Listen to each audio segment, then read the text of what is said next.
ओम साई नमो नमः। श्री साई नमो नमः। जय जय साई नमो नमः। सद्गुरु साई नमो नमः। ओम साई नमो नमः। श्री साई नमो नमः।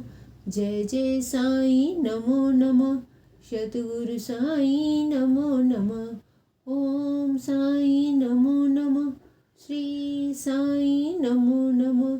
जय जय साई नमो नमः। सद्गुरु साई नमो नमः। ओम श्री साई नाथाय नमः। ओम श्री साई नाथाय नमः। ओम श्री साई नाथाय नमः। आज मैं बाबा के श्री चरणों में सच्चरित्र का 11वां अध्याय पढ़ने जा रही हूँ। सबसे पहले मैं बाबा के 11 वचन का पाठ करूँगी, तत्पश्चात वंदना और फिर मैं 11 अध्याय का पाठ प्रारंभ करूँगी। जो सीढ़ी में आएगा आपद दूर भगाएगा, चढ़ी समाधि की सीढ़ी पे पैर तले दुख की पीढ़ी, त्याग शरीर चला जाऊंगा, भक्त है तू दौड़ा आऊंगा, मन में रखना दृढ़ विश्वास, करे समाधि पूरी आस, मुझे सदा जीवित ही जानो, अनुभव करो सत्य पहचानो, मेरी शरण आँखा ले जाए, हो तो कोई मुझे बताए, जैसा भाव रहा जिस जन का वैसा रूप हुआ मेरे मन का, भार तुम्हारा मुझ पर होगा, वचन न मेरा झूठा होगा, असहायता लो भरपूर, जो मांगा वो नहीं है दूर, मुझ में लीन वचन मन काया, उसका ऋण ना कभी चुकाया, धन्य धन्य वह भक्त अनन्य, मेरी शरण तज जिसे नान्य, अनंत कोटि ब्रह्मांड नायक राजाधिराज योगी राज परम ब्रह्म श्री सच्चिदानंद सतगुरु श्री साईनाथ महाराज की जय। यह परंपरा रही है कि किसी भी सदग्रंथ को लेखन आरंभ करने से पूर्व मंगलाचरण की वंदना की जाती है। मूल ग्रंथ के रचयिता ने भी ग्रंथ के प्रारंभ करने से पूर्व श्री गणेश सरस्वती त्रिदेवों कुल देव माता पिता ऋषि मुनियों का वंदन किया है।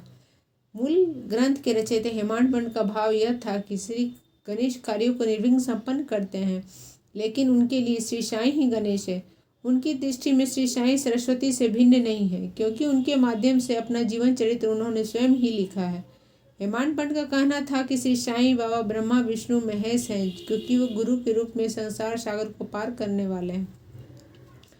कोंकण वह भूमि है जहाँ हेमाड पंडित के कुल देवता श्री नारायण आदिनाथ का प्रादुर्भाव हुआ था। उस भूमि को परशुराम जी ने सागर से निकाला था। बाद में उन्होंने अपने कुल के पूर्व पुरुषों को नमन किया। हेमाड पंडित भारद्वाज गोत्रीय थे, अतः सर्वप्रथम उन्होंने भारद्वाज मुनि को नमन किया। तत्पश्चात याग वल्लभ विरगु नारद वेद व्यास आदि मुनियों को प्रणाम कर ज्ञानदेव नामदेव तुकाराम आदि संतों को नमन किया है। उसके उपरांत पितामह सदाशिव, पिता रघुनाथ जो उन्हें रघुनाथ एवं माता जो उन्हें बचपन में छोड़ गई थी, उनको नमन करने के बाद भरण पोषण करने वाली चाची तथा बड़े भाई को नमन किया है।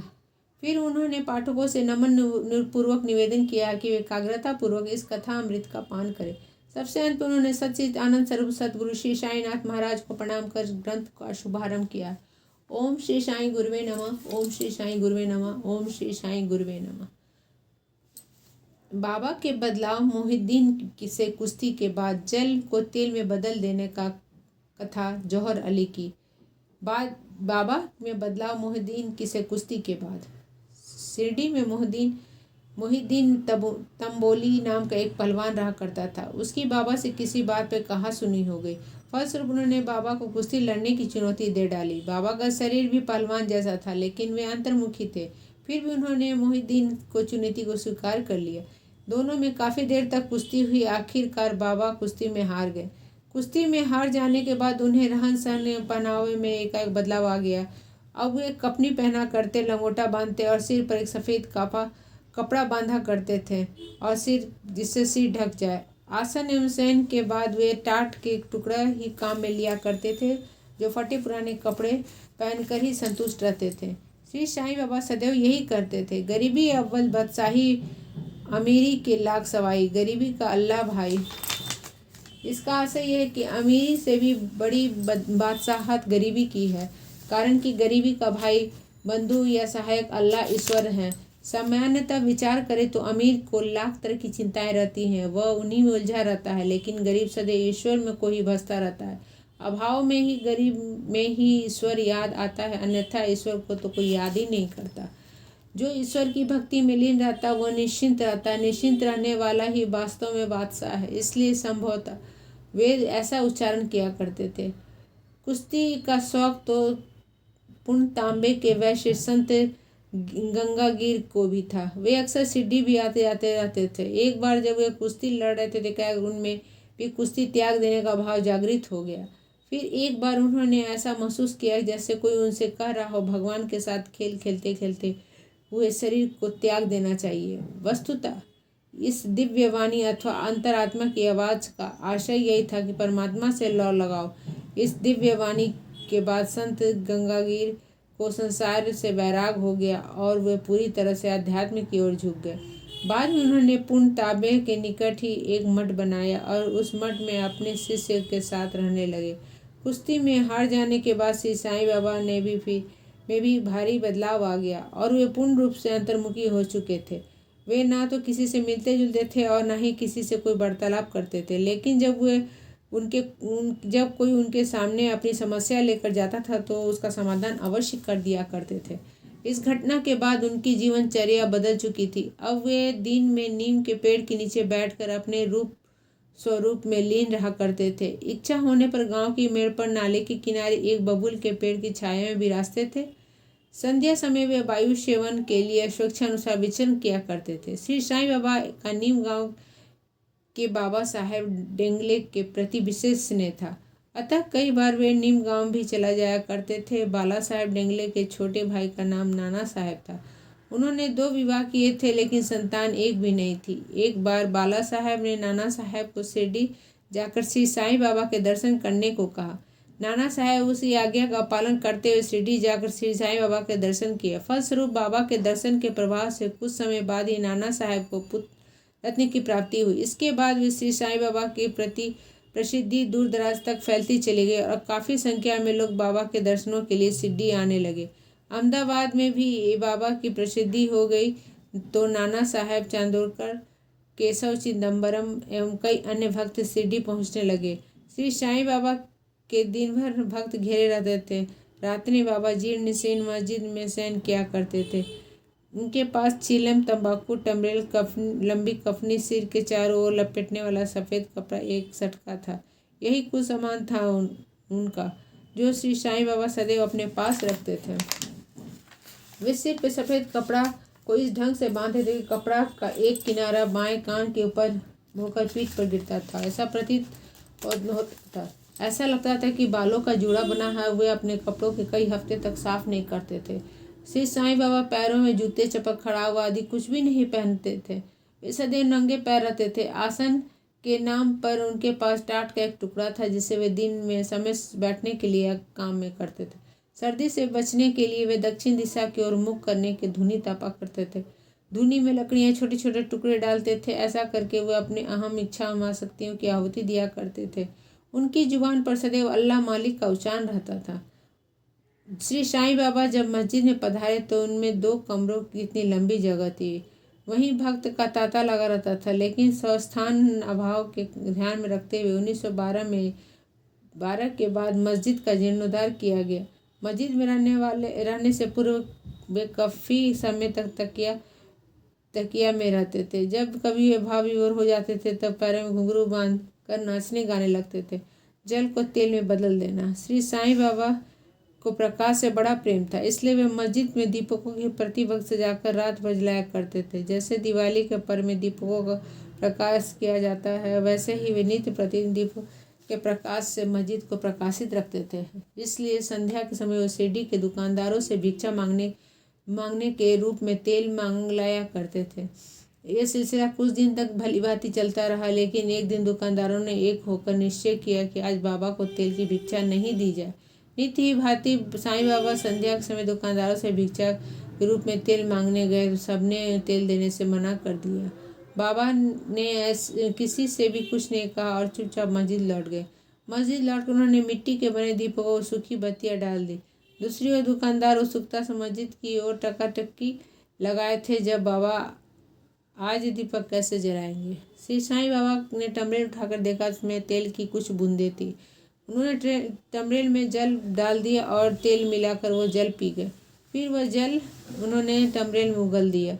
इस प्रकार से उन्होंने तेल मिश्रित जल दीपकों में डाल कर उन्हें प्रज्वलित कर दिया। चुपके चुपके टकटकी लगाए देख रहे उत्सुक दुकानदारों ने जब दीपकों को रात भर बिना तेल के प्रज्वलित देखा तो उन्हें बड़ा पछतावा। वे तत्काल बाबा के पास पहुंचकर उनके चरणों में झुककर क्षमा मांगी। बाबा उदार हृदय थे, अतः उन्होंने क्षमा कर दिया, लेकिन साथ ही भविष्य में सत्याचरण करने को भी कहा। कथा जौहर अली की। मोहिउद्दीन तंबोली एवं श्री साईं बाबा की कुश्ती के 5 वर्ष बाद की बात है कि राहता में जौहर अली नाम के एक फकीर अपने शिष्यों के साथ रहने आया। वह वीरभद्र मंदिर के निकट एक मकान में रहने लगा। वह फकीर बड़ा विद्वान था। कुरान की आयतें उसे मुंह जुबानी याद थी। आवाज़ भी मधुर था। धीरे धीरे राहता में श्रद्धालु जन उसके पास आने लगे। हर कोई उसका बड़ा सम्मान करने लगा। पूरे राहता में उसकी वाहवाही थी। धीरे धीरे एक फकीर ने लोगों का विश्वास जीतकर आर्थिक मदद भी हासिल कर ली। फिर उसने वीरभद्र मंदिर के निकट ईदगाह बनाने का निर्णय किया, लेकिन इस विषय को लेकर उसका लोगों से विवाद हो गया, इसलिए उसे राहता छोड़कर शिरडी में शरण लेनी पड़ी। वह मस्जिद में ही बाबा के साथ रहने लगे। अपनी मधुर वाणी से बल पर उन्होंने लोगों का दिल जीत लिया। बाद में उनका हौसला इतना बढ़ गया कि श्री साईं बाबा को भी अपना शिष्य बताने लगा, लेकिन बाबा ने कोई एतराज़ नहीं किया और सहजता से उसका शिष्य होना मंजूर कर दिया। फिर गुरु एवं शिष्य फिर से राहता में रहने लगे। गुरु यानी जौहर अली और शिष्य यानी श्री साईं बाबा की योग्यता को नहीं जानता था, लेकिन शिष्य यानी श्री साईं बाबा गुरु यानी जौहर अली के अवगुणों को जानते थे। इतना होने पर भी वो साईं बाबा से कभी जौहर अली का अपमान नहीं किया और निष्ठा भाव से गुरु के प्रति अपने कर्तव्य का निर्वाह करते रहे। जब कभी इच्छा होती तो गुरु शिष्य शिरडी में भी जाया करते थे, लेकिन उनका आवास राहता में ही था। श्री साईं बाबा के भक्तों को उनका राहता में रहना अच्छा नहीं लगा, इसलिए सारे भक्त मिलकर बाबा को राहता से वापस शिरडी लाने के लिए गए। साईं भक्तों की ऐसी साईं बाबा से भेंट ईदगाह के निकट हुई। भक्तों ने उन्हें अपने राहता आने के कारण बतलाया तो बाबा ने उन्हें समझाते हुए कहा कि फकीर यानी यहाँ पहुँचे थे, उनसे पहले ही तुम लोग शिरडी लौट जाओ। लेकिन जब वार्तालाप हो रहा था तभी वह फकीर वहाँ आ पहुँचा। जब उसे पता चला कि वे लोग उसके शिष्य को लिए जा रहे हैं तो वे लोग आग बबूला हो गए। दोनों पक्षों में काफ़ी विवाद होने के बाद आखिर निष्कर्ष यह निकला कि गुरु शिष्य दोनों ही शिरडी में रहे, इसलिए वे दोनों शिरडी में रहने लगे। कुछ दिन बीत गए तो देवीदास गुरु जौहर अली से परीक्षा ली तो उनके अनेक दोष पाए। देवीदास श्री साईं बाबा के चांद पाटिल के साले की लड़की की बारात में शिरडी आने को 12 वर्ष पूर्व शिरडी आए थे। उस समय उसकी आयु 10-12 वर्ष की थी। वे हनुमान मंदिर में रहते थे। वे सुंदर और बुद्धिमान थे। एक प्रकार से ज्ञान और त्याग की साक्षात मूर्ति ही थे। तात्या को होते काशीनाथ एवं अन्य कई और लोग गुरु के भांति मानते थे। देवीदास एवं जौहर अली का आपस में शास्त्रार्थ हुआ तो जौहर अली परास्त होकर बैजापुर चला गया। फिर काफ़ी वर्षों तक शिरडी नहीं आए। काफ़ी वर्षों के बाद एक दिन वह शिरडी आया तो श्री साईं बाबा के चरणों में गिर पड़ा। उसने श्री साईं बाबा के महत्व को स्वीकार किया। अब उसका यह भ्रम दूर हो गया था कि वह स्वयं गुरु है और श्री साईं बाबा शिष्य। बाद में उनको काफ़ी पश्चाताप हुआ। इस प्रकरण का वर्णन स्वयं महाजापति ने किया है। यहाँ श्री साईं बाबा ने संकेत किया है कि प्रत्येक आचरण से आदर उपस्थित कर अहम भाव को छुटकारा पाकर किसी तरह आत्मानुभाव की ओर उन्मुख हो जाना चाहिए। ओम श्री साई नाथाय नमः। ओम श्री साई नाथाय नमः। ओम श्री साई नाथाय नमः। श्रद्धा शबरी, श्रद्धा शबरी, श्रद्धा शबरी।